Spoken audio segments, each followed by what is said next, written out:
Nah, setelah bersedih-sedih, inilah momen yang paling juga mengerikan.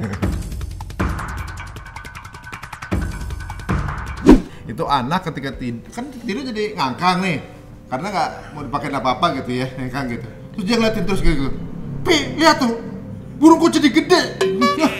Ya Allah, itu dari perjalanan dari ruang operasi kan pindah ke kamar, itu marah-marah tantrum.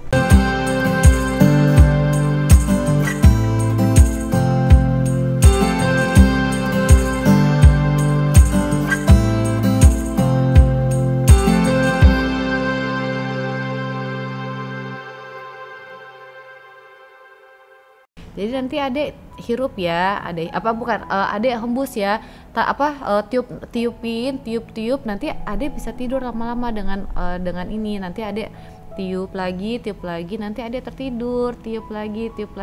Bener, pas udah sini dia tiup, terus matanya udah langsung kelingan gitu, langsung tidur. Tapi di situ aku sedih banget.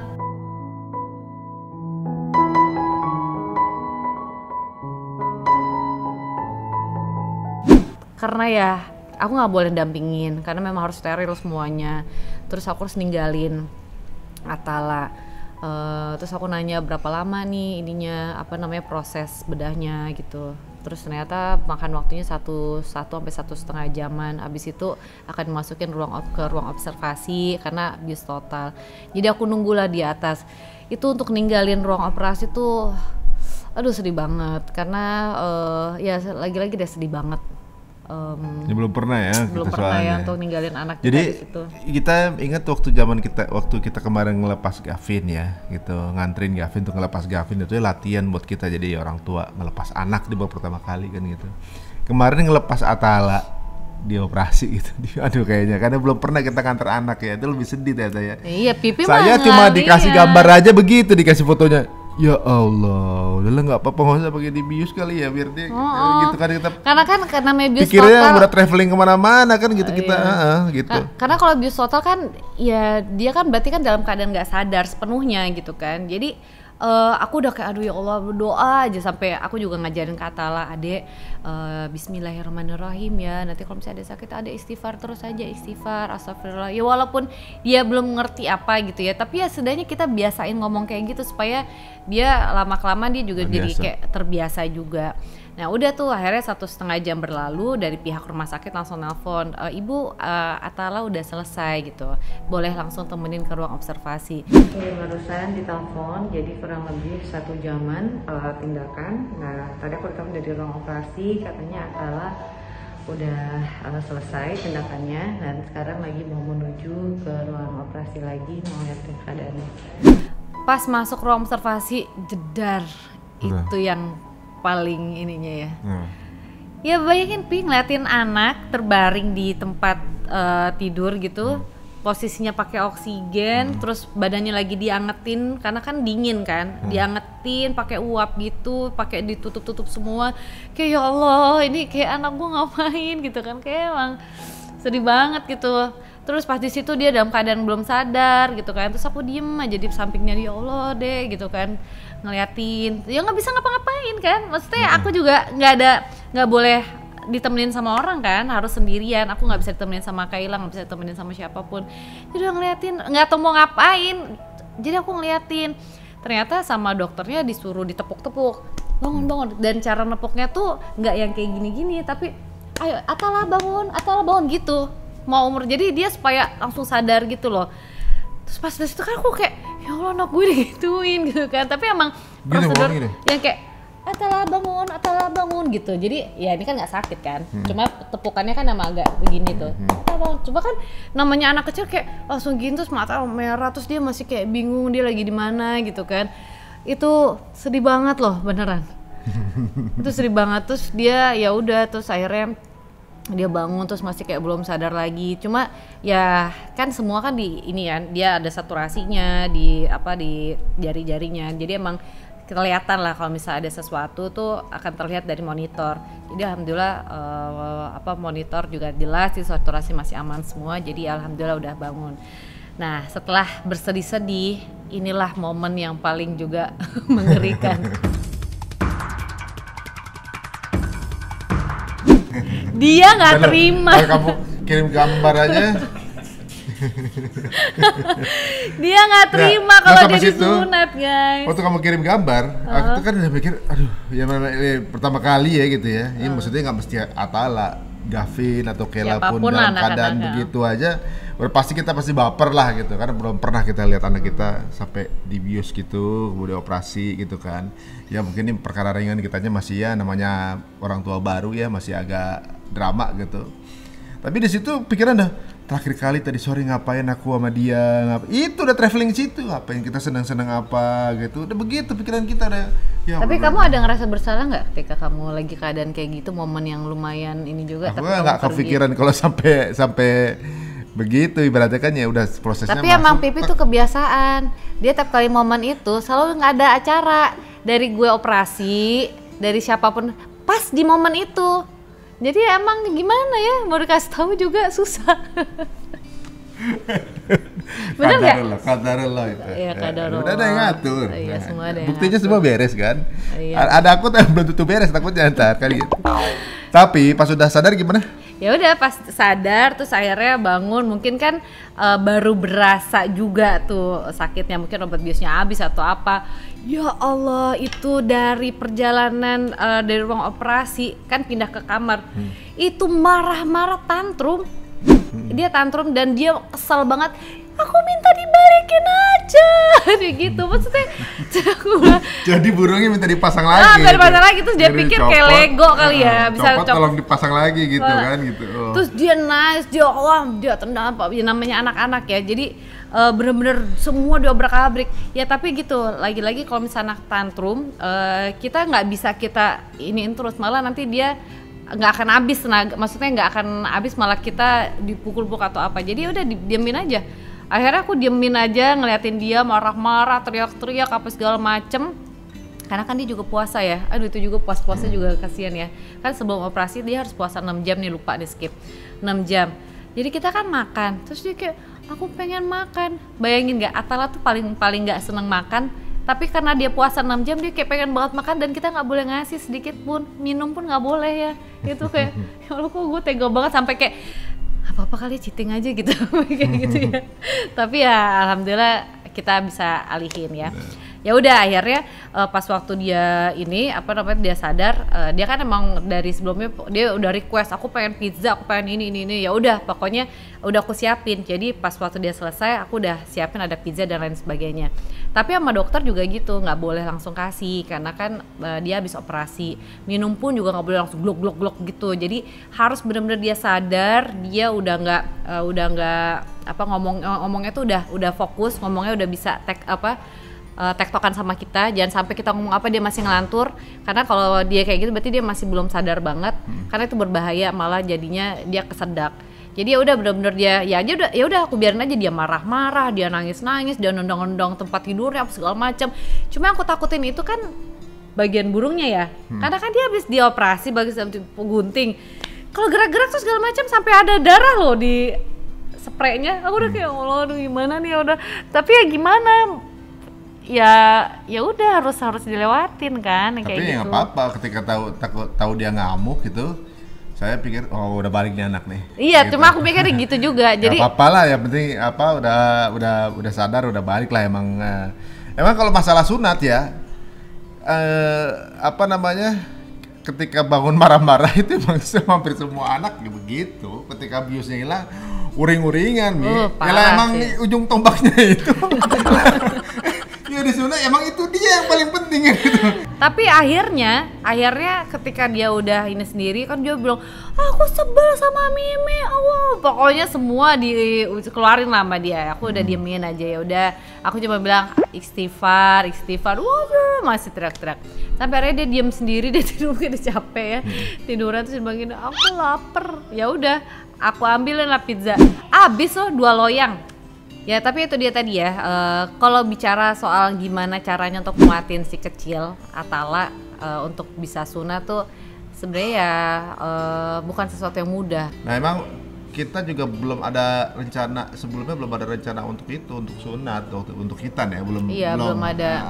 Tahun ini belum ada. Tapi emang gitu, Pipi tuh dari kemarin dia tuh selalu kayak ih adek kapan sunat gitu. Dia lupa, padahal Gavin pun juga pas waktu hitan itu usianya sekitar 9-10 tahun, pas 3 SD lah. Dia pun juga aku tanya, emang kamu kapan sih sunat, umur berapa? 10 tahunan lah anaknya baru 5 tahun udah disuruh sunat. Makanya, tapi dia selalu dikit-dikit, adek kapan sunat? Ya udah kejadian kan, emang katanya ucapan tuh doa. Makanya jadi. Tapi ajaibnya begini, ketika di hitan kan itu sebagian dari ikhtiar ya, mudah-mudahan membaik ya. Ternyata ketika setelah di hitan itu sehat semua, alhamdulillah gitu, beres semuanya gitu. Jadi maksudnya penyakitnya kemarin yang demam segala macam, bingung sakit apa, itu selesai ya, semua alhamdulillah selesai gitu. Jadi kuncinya ya dari semua penyakit itu ya mungkin Allah kepengen di hitan lebih cepat kayak lebih gitu awal, ya, lebih awal gitu. Nah ini yang luar biasa adalah syariat itu luar biasa gitu, nggak pernah salah gitu. Memang ini baik untuk kesehatan dan ini buktinya salah satunya gitu. Jadi ya emang yang yang nyiptain kita udah mewajibin itu, maka mungkin ya ketika dilaksanakan untuk kebaikan lah insya Allah gitu. Iya kan, di dalam agama kita juga udah dibilangin kan bahwa sunat itu malah wajib untuk pria gitu ya. Nah dan ini juga berdampingan dengan kesehatan juga gitu. Ternyata ya di kesehatan pun juga mengatakan kebaikan bahwa juga, ya kan? Untuk kebaikan juga dengan disunat itu kan untuk mengatasi tidak menimbulkan banyak kotoran di area sana, jadi nggak nimbulin bakteri. Dan benar semua gitu. Jadi dari bicara soal kesehatan, bicara soal agama gitu ya, itu sinkron banget gitu. Kenapa di agama kita bilang harus dihitan untuk kebersihan, ya benar emang buat kebersihan juga. Kan kita juga harus selalu membersihkan area kemaluan kita ketika kita membuang air kan. Nah, itu juga salah satunya. Nah, ketika bayangin kalau misalnya apalagi cowok ya, maaf. Cowok kan istilahnya kalau misalnya dia pipis itu kan ada katupnya gitu. Kalau ketika dia kayak tadi dokter bilang ketika dia pipis itu dia nggak full 100% semua urinnya itu keluar. Jadi pasti akan tertahan di katupnya itu. Nah itulah yang jadi permasalahan kan, sumber penyakitnya, kotorannya. Dan alhamdulillah di Islam diungkapkan semua gitu bahwa itu memang harus disunat. Jadi ya masya Allah kita tinggal ngikutin aja sebenarnya ya. Sakitnya apa, gejalanya gimana, atau solusinya di hitan. Ini kan luar biasa banget gitu ya. Bukan sesuatu yang di luar pola kita gitu. Itu anak ketika tidur jadi ngangkang nih, karena nggak mau dipakai apa-apa gitu ya, ngangkang gitu. Terus dia ngeliatin terus gitu. Pi, lihat tuh, burungku jadi gede. Jangan marah deh. Nanti kamu terima kasih. Sekarang marah-marah, nanti kamu terima kasih kamu beneran. Jadi gede begini. Ini apa nih?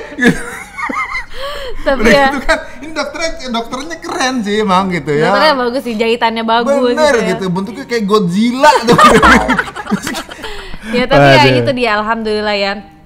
Proses ini kan memang harus dilewatin, cuma tinggal waktunya aja kapan. Nah tapi alhamdulillah kan kita didahulukan gitu. Kita berpikir bahwa nanti akan di hitan itu sekitar ya samain kayak Gavin lah, sekitar umur kelas 3 SD atau apa, tapi ternyata lebih awal. Tapi ya itu dia, jadi bikin apa ya, kita juga sama Atala tuh ya kita sadar banget sih, bukan sesuatu yang mudah pasti buat dia untuk bisa ngadepin itu di usianya segitu gitu ya.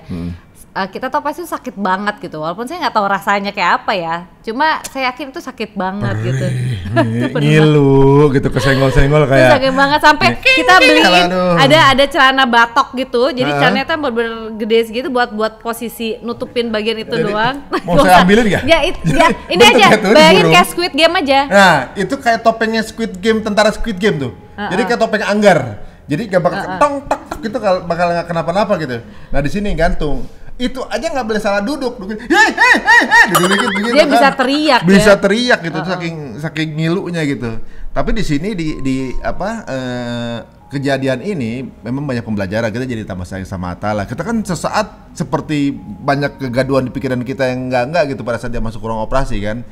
Ini kita ngerasain bahwa kita masih sama-sama anak kita, dikasih waktu sama anak kita, jadi lebih precious karena kita ngerasain momen itu tuh kayak belum siap lah kita untuk ya kita lagi latihan sebagai orang tua, entah ngelepas dia menikah nanti, melepas dia hidup mandiri, atau kita pasti akan pisah sama anak kita. Tapi ini satu momen pembelajaran satu persatu dari anak kita, dari Gavin, Kela, Atala, semuanya lagi mendewasakan kita lah sebagai orang tua ya. Kita taunya dulu kayak kalau putus cinta tuh baper, cinta monyet tuh baper banget. Sekarang kayaknya aduh nggak ada bandingannya ya sama ke anak ya. Ya gitu. Intinya ini kan momen-momen yang memorable banget ya. Momen-momen yang akan teringat buat kita, buat dia, dan inilah isi dari kehidupannya dia juga kelak gitu ya. Ya kita juga ada cerita sama mereka pun juga akan membawa cerita ini sampai mereka gede. Mereka juga nanti akan cerita juga ke anak-anaknya mereka kelak gitu. Intinya adalah yuk kita sama-sama isi kenangan-kenangan indah sama anak-anak kita gitu. Kita nggak pernah tahu waktu itu sampai kapan gitu ya. Jadi ya manfaatkan waktu sebaik-baiknya, bikin kenangan-kenangan yang indah buat mereka. Ya kenangan itu nggak harus yang semuanya cantik-cantik atau apa gitu. Ini kenangan yang mungkin bagi dia sakit banget gitu. Tapi ketika dia gede pun ini jadi bahan kayak lucu-lucuan dia juga nanti. Jadi bahan-bahan kita nanti buat ingat-ingat. Dulu tuh kamu kayak gini, dulu kamu kayak gitu. Jadi intinya adalah hiasi aja kehidupan mereka dan kenangan-kenangan yang indah bersama-sama dengan orang tuanya. Ya, dan terima kasih sebelumnya juga buat teman-teman semua yang udah mengucapkan luar biasa ada di Instagram, di semua sosial media kita ngucapin doain buat Atala. Sampai gitu. Datang dari Palestina juga ya, saudara-saudara di Palestina juga pengen ngedoain. Ada anak-anak Palestina juga ikut mendoakan nih, mengharukan banget ya. Bang Onim, terima kasih untuk support dan doanya. Kita tahu bahwa di Palestina sana lagi dalam keadaan musim dingin dan mereka untuk makan aja susah, untuk hidup sehari-hari aja susah, tapi masih ada waktu untuk doain Atala gitu. Disebut lagi namanya Yusuf Atala gitu kan. Assalamualaikum warahmatullahi wabarakatuh. Min ard Filistin al-Mubarakah wa min rawdat Nurani Indonesia.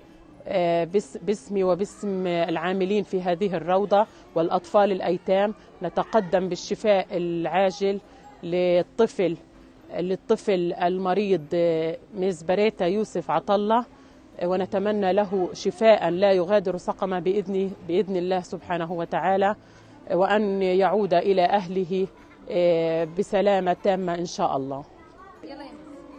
اللهم اشفي الطفل مزبريتا يوسف عطلة شفاء لا يغادر سقما. اللهم أعده إلى أهله سالما معافى إن شاء الله. اللهم اشفه واشف جميع المسلمين. اللهم اشف كل مريض ضاق طعم المرض. اللهم اشفهم شفاء لا يغادر سقما. وأعدهم إلى أهلهم سالمين. Bismillahirrahmanirrahim. Assalamualaikum warahmatullahi wabarakatuh. Saya sedang berada di Palestina, tepatnya di Gaza City, bersama di tengah-tengah ratusan anak yatim. Dan saat ini Gaza masih diblokade dan sedang dilanda cuaca yang dingin sangat ekstrim. Teman-teman, mereka hadir di sini dalam rangka memberikan doa kepada saudara mereka, anak dari Mas Ari Untung dan juga Mbak Venita, yaitu Ananda Mazbareta Yusuf Atala yang saat ini sedang dilanda ujian, sedang sakit. Mereka mendoakan semoga Ananda Mazbareta Yusuf Atala diberikan kesehatan dan lekas sembuh. Ini adalah salah satu bentuk solidaritas dari anak yatim untuk Mas Ari Untung dan keluarga serta Yusuf Atala. Saya Bang Onim menyampaikan juga mendoakan semoga diberikan kesembuhan. Wassalamualaikum warahmatullahi wabarakatuh. Atalanya ditunjukin videonya memang melongo. Ini teman aku pas di mana ya? Gitu. Padahal kan teman anak Palestina, sampai sepupunya bilang kamu dulu TK aja di sana ya gitu kan. Dan intinya adalah doa itu kan nggak harus kenal secara langsung gitu ya. Ketika kita ngedoain aja gitu ya, Masya Allah, mudah-mudahan juga dijabah juga ya sama Allah, dan terus diberikan dibalas kebaikan-kebaikan semua juga untuk saudara-saudara kita udah mendoakan juga. Ya, semuanya di rumah mudah-mudahan anaknya sehat semua. Amin. Dan juga terima kasih untuk yang mendoakan. Semoga hal-hal baik tersebut kembali kepada yang mendoakan. Amin. Ya, yuk kita ukir kenang-kenangan baik untuk anak kita. Kita siapkan masa depan terbaik ya anak kita, karena amanah gitu. Biar gimana pun juga hasilnya nanti kita akan pertanggungjawabkan dari Allah Subhanahu Wa Taala. Kita coba crafting dia dengan sebaik-baiknya, walaupun kita juga masih harus banyak belajar, dan kita sama-sama belajar di sini. Nah, mudah-mudahan memberikan masukan dan manfaat. Untuk yang belum sunat, anaknya buru-buru dihitan aja, karena itu akan jadi tambah sehat. Amin. Oke, terima kasih yang udah nonton ya. Insya Allah bermanfaat. Kita juga mohon maaf kalau ada salah-salah kata. Wassalamualaikum warahmatullahi wabarakatuh.